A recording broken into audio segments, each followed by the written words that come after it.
Neighbours, everybody needs good neighbours with a little understanding. You can find the perfect blend. Neighbours should be there for one another. That's when good neighbours become good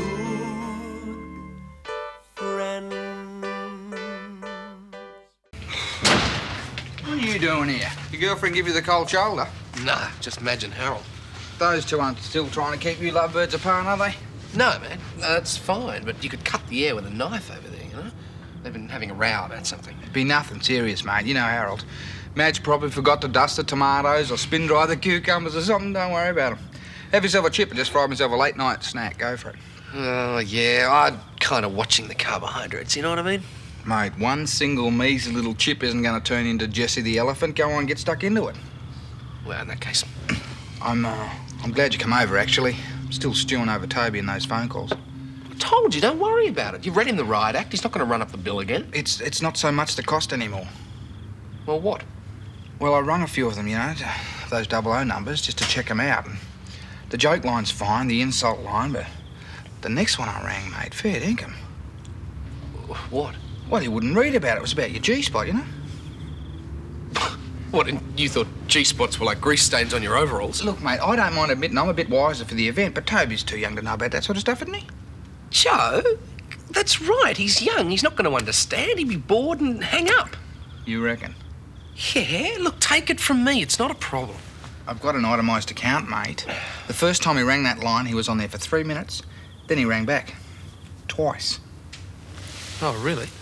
Yeah, I can't ignore it, Matt. I mean, well, no, he's got a young, tender mind. These are his impressionable years. All right, so what are you going to do? Well, I'm going to have a chat to him, aren't I? Get the lowdown, just find out what he's been finding out. He was a total stranger. Admit it, you nearly died. I did not. I just wanted to see what you'd do. Oh, I saw your face. You nearly had a heart attack. Oh, you're the one who nearly had a coronary. What's all this about? Well, after dinner, we went to a movie, right? Right. So the movie ends and your mother's deep in thought about it. Oh, you know. The audience moves out and she takes my arm. Except it wasn't my arm at all. It was this bloke she'd never seen before. What? The best-looking man in the place. She nearly fell down the stairs in shock. Oh, I did Oh, not. don't deny it. I saw everything. Well, you can't take Mum anywhere. Well, it sounds as though you had a good time. You two ought to get out together more often. Yeah, well, it was Butte getting out on her own. Yeah, it was different when you kids were young, but now there's no real reason why we can't. Well, so why don't you? You two ought to go on a real holiday. What's stopping you? Nothing, I suppose. Yes, there is. Cody. Ah, it'd be good for her. It'd prove that you trust her.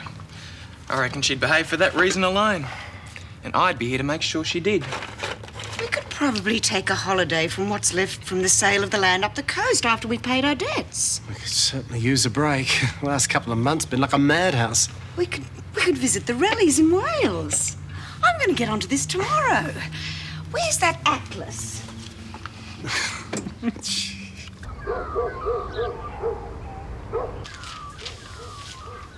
You're up early. Yes, well, I want to phone some people before they leave for work. Oh, is this to do with Catherine Hennessy? As it happens, yes. The Department of Defence said that she's left the army, but they were able to tell me the hospital she went to after her discharge. Is she still likely to be there? No, well, she's not, as it happens. I rang the hospital, but they were able to tell me that she's still in the area and her married name, which is Simpson. Oh, so you're going to ring all the Simpsons in the phone book? Hardly. I'm just hoping that her husband's name's Alexander rather than Zachary. Good morning. Would you look morning, at that darling. sun beaming down out there? And you know what? It's because I am getting married. The sun isn't the only one beaming. A new disposition. That's the new Paul Robinson. I'm not going to start these phone calls, excuse me. What's up with him this morning? He's just a little preoccupied. He's trying to track down a friend of his. At this time of morning, they must owe him serious money. Who is it? Someone he knew in Vietnam. Ah, the photograph. Seems to really be getting under his skin, doesn't it? Anyway, what can I do for you? I assume it pertains to the wedding. Ah, very perceptive, my dear grandmother. What sort of gift should I get the best man? Here's your breakfast. It'll do you good. Settle your tummy. Juice will be sufficient, thank you. Harold, please. I've already explained I'm off-colour. Juice will be sufficient. No, it jolly well won't. Now, I am fed up with this virus charade. We both know it's a smokescreen. Now, would you please sit down? All right.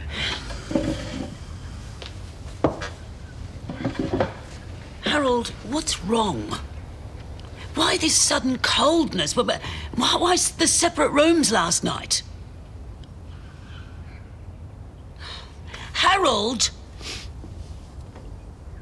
All right.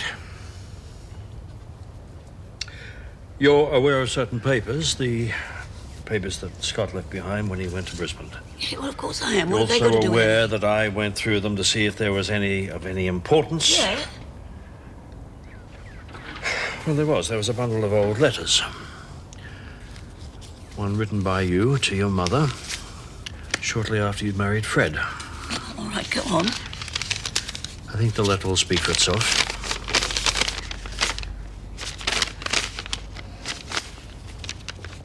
I think about Fred all the time. When I'm away from him, nothing else matters except when I'll be with him again. He is the most exciting man I've ever known. Thank heaven I wait. So that's what this is all about, is it? You're jealous of a letter I wrote nearly 30 years ago? Good heavens, Harold, I was a silly kid. I would like to finish. Thank heaven I waited for Fred. When Harold Bishop proposed, I might have said yes. Talk about settling for second best. Harold, that wasn't me. That was a totally different person. Harold, please, we can't leave it like this.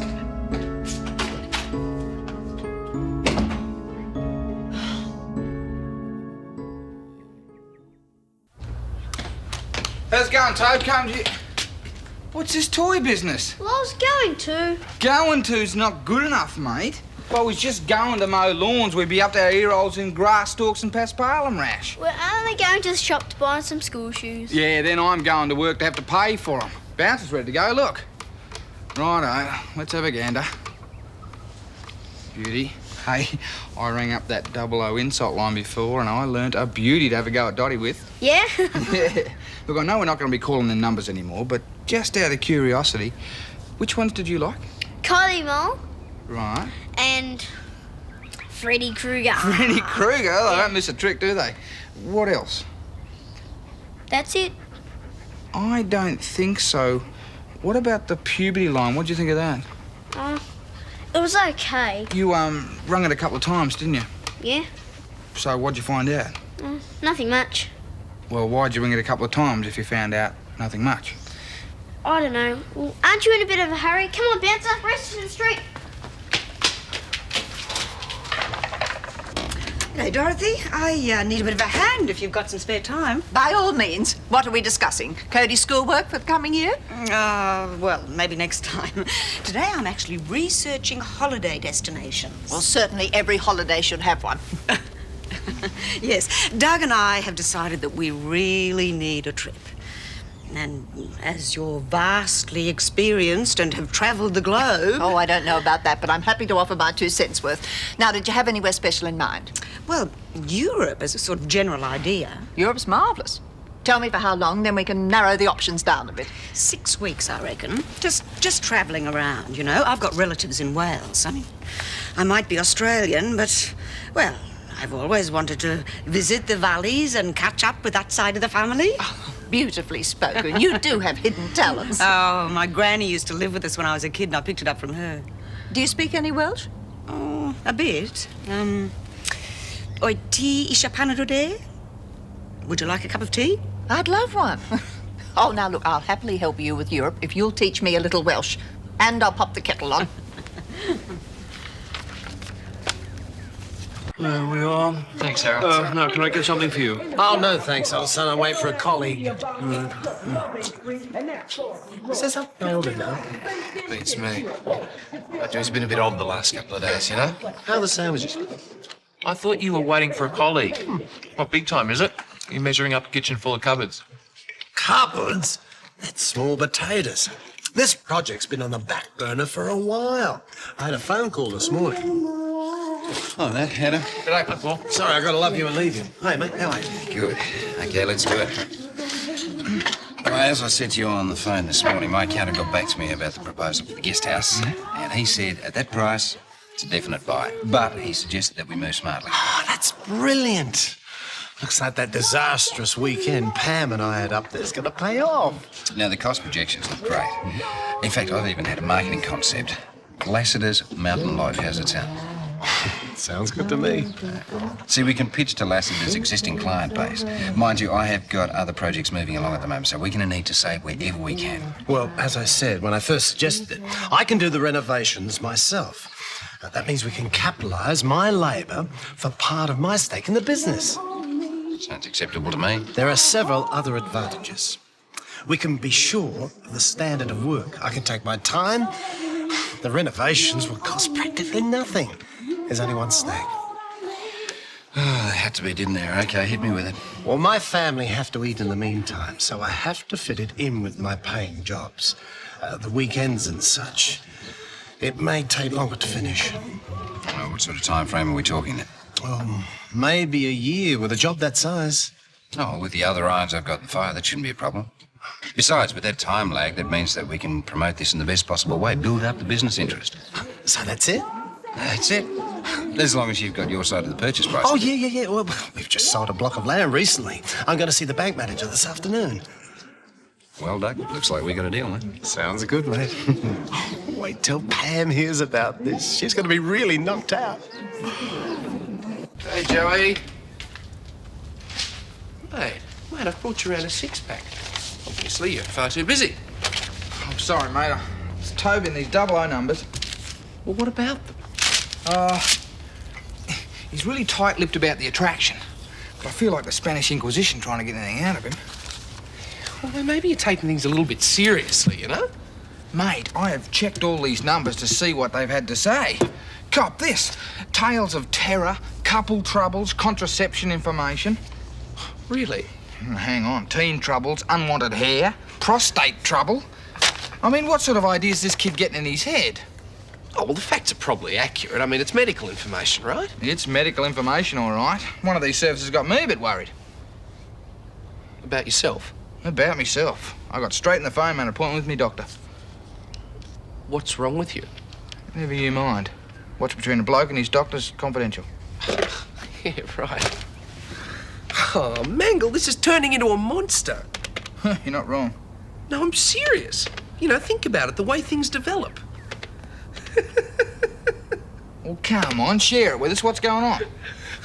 Joe, you've been blowing Toby up for running up the phone bill. Think about it, the next one's going to be just as big.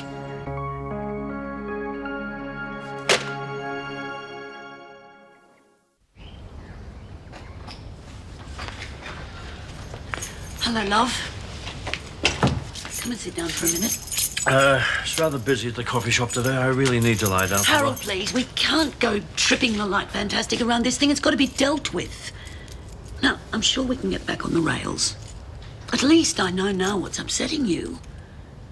Even if I do think you're being a bit silly. Oh, am I indeed? All right, well, can you honestly say that you didn't sincerely believe those things when you wrote them? Yeah, I probably did, but for goodness sake, I was a silly teenager with stars in my eyes. I thought that Fred was a film star and a rock star all rolled into Mr. Wonderful. It had nothing to do with real love. No, there's one thing, and you can't disguise it. You felt things for Fred that you've never felt for me. Yeah, and I feel things for you that I never felt for Fred. Harold, I'm a grown-up woman now. I know what matters. Love, you've got integrity and honour and humanity. Fred never had any of those things. Respect is one thing, Madge. Love is another. And I respect you for those things, of course I do, but I love the man they make you. Harold, if anything happened to you, I would be devastated. On the existing evidence, that does not seem very likely. I would, it's the truth. Now, listen, when you were first with Mavis, when you were younger, Didn't you have that youthful passion? I mean, different from what we have now. Suppose so. Yes, well, there you go. We both felt like that about other people in our lives. No, there is a difference. I never thought of you as second Yeah, best. all right, that was stupid and wrong. I agree. But when I was a kid, I valued superficial things. The car, the hairstyle, the smart talk. Harold, 6 months after I married Fred, I knew I'd made a blunder. Now, I've been married to you a lot longer than that, and I've never regretted one day of it. All right. Yeah, so now you've changed. But back then I knew Fred was superficial, and I've not changed my mind. Okay, fine. Now you have narrowed your horizons, you've trimmed your sails. But that doesn't make it a compliment for me.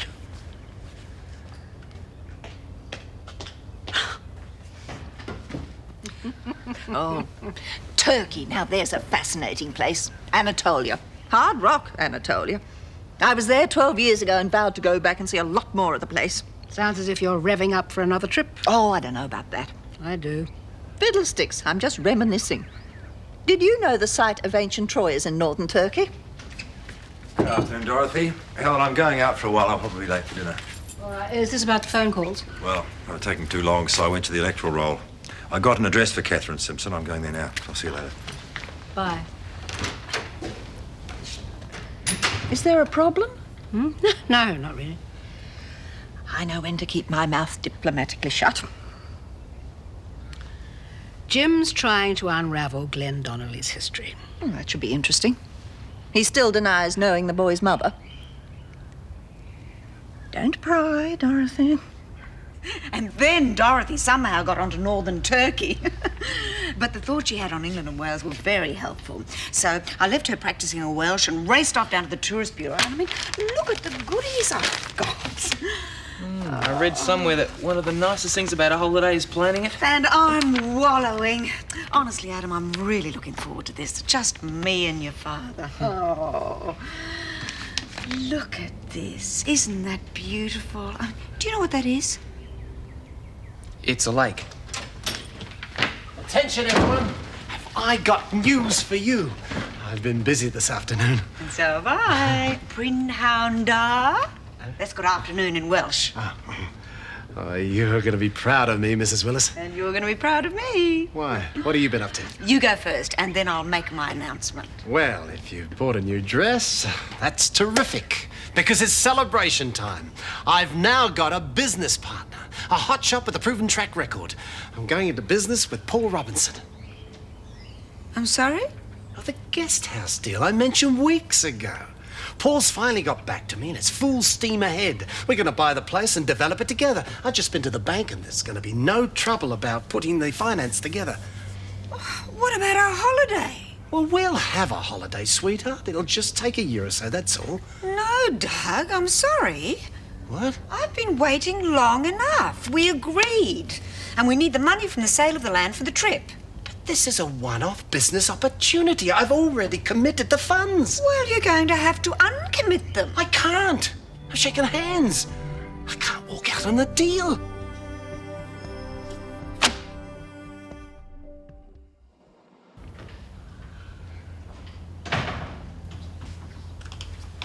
I'll put the tea on in a minute. Harold, I told you those ancient letters have nothing to do with you and me. They were different people. Yes, you told me. Well... I'm trying to read the paper. Oh, for heaven's sake, did you listen to anything I said Yes, before? I listened. Now I need time to work out where all this leaves me. But...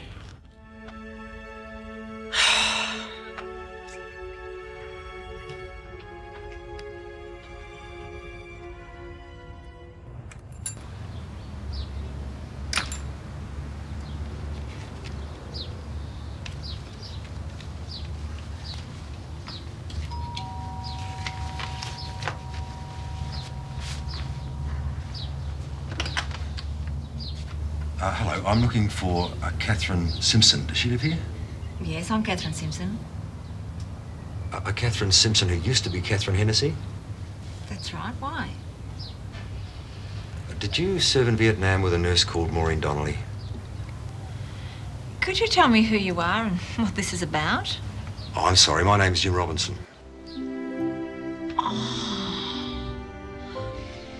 I think you'd better come inside.